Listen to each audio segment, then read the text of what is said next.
Siamo qui con l'allenatore del Bassano, Zonta, partita a mio avviso intensissima, bellissima anche da vedere soprattutto degli spalti.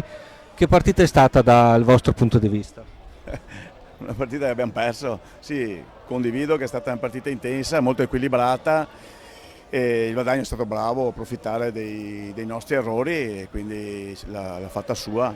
Il Vadagno conosciamo, insomma, è una squadra che ha qualità e quindi è riuscito a passarci avanti in quei momenti dove noi non siamo stati per qualche momento in partita.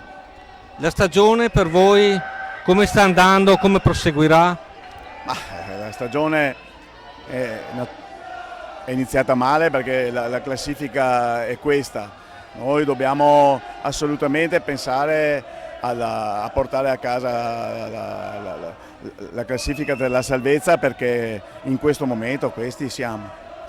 Anche se i ragazzi secondo me stasera, al di là del risultato, non hanno fatto una brutta partita.